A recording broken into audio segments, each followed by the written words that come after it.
this training module, you'll be learning how to drive this EMD F7 locomotive in Santa Fe livery. The EMD F7 is a 1,500 horsepower diesel-electric locomotive built between 1949 and 1953. In this F7 formation, there are A-unit and B-unit F7 locomotives.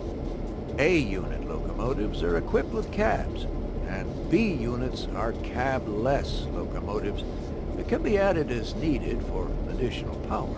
More than 2,000 A-unit F7s were produced, and nearly 1,500 B units. These remained in service for many decades, as they were very economical to maintain. When you're ready to begin, climb aboard.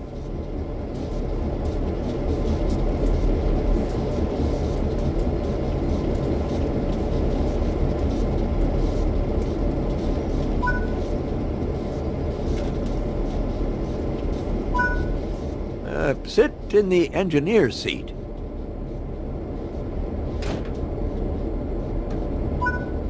Now you'll go through the steps needed to take over this locomotive. Firstly, you will need to set the generator field switch. This needs to be enabled for the throttle to control the power of the train.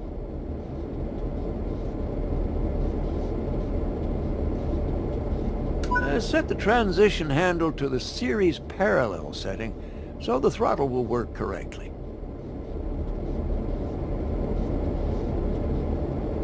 Set the unit selector to match the number of powered vehicles at the front of your train. In this case, set it to 4. The purpose behind this selector is complex, and the exact way it works is beyond the scope of this training module. Simply set it to the correct value when you get into the cab, and it'll do the rest for you.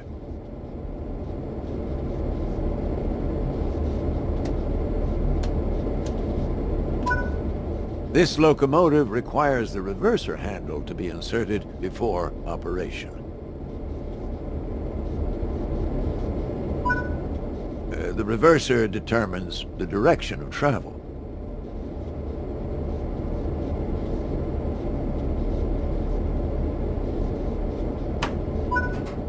Switch the front headlights on.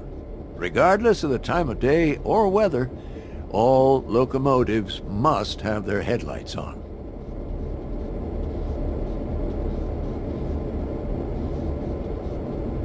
Turn the gauge lights on so that you can clearly see the gauges.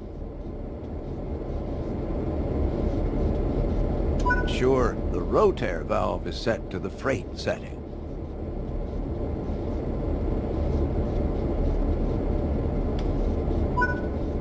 Getting moving, it's worth remembering the following sequence. Independent on, auto off, throttle on, independent off. Let's go through that slowly and understand why. First, fully apply the independent brake. Now, this will ensure that regardless of anything else, your train won't move.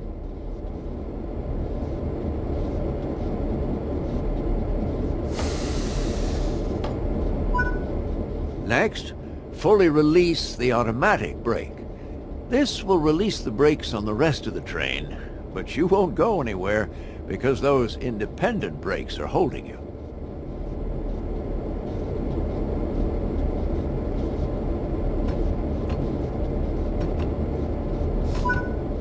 Now, apply a small amount of throttle and verify that power is generated.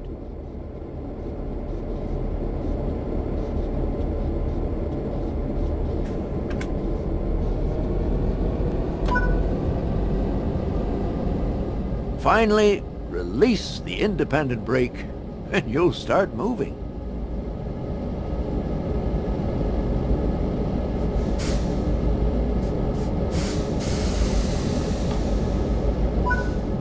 This is a great practice to get used to, because it'll help you with 2 key areas. The first is that you verify that the train will take power before you release the brakes. You don't want to find yourself without power and having to hurriedly put the brakes back on. The second is that having power applied as you release the independent brakes ensures that you won't roll backwards. On steeper hill starts, you may even need to start with more power. And this is something you can practice and get used to as you find yourself out on the railroad.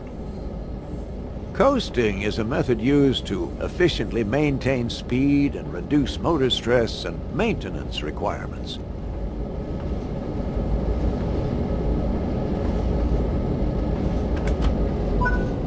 Come to a stop in the indicated position using the independent brake.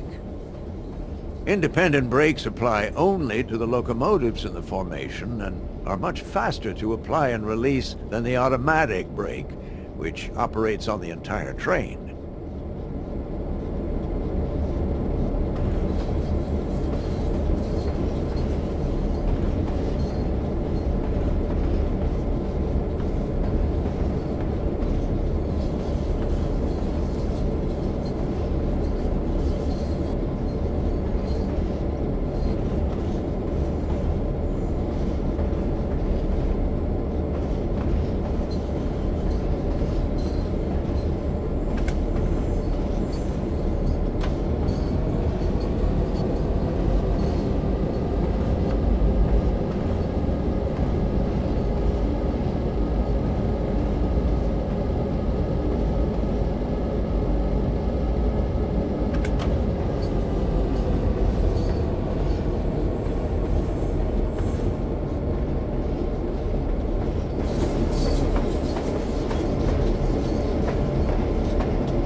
Change direction with a reverser. Then change the junction indicated, either by walking over to it or using the map.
Since you have freight cars coupled, you should slow down using the automatic brake and get the extra braking effort from those freight cars.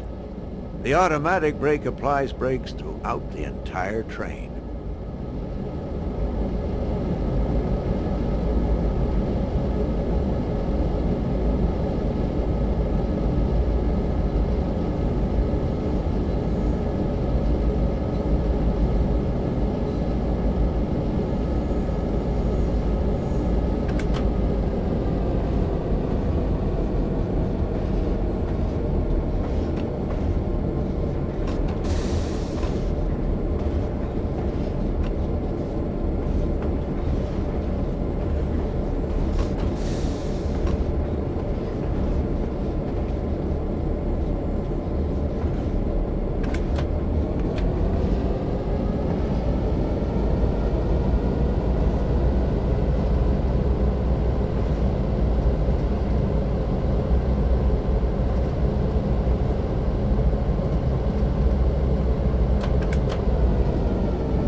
Uncouple the cars either by using the external camera or by walking to the cars on foot.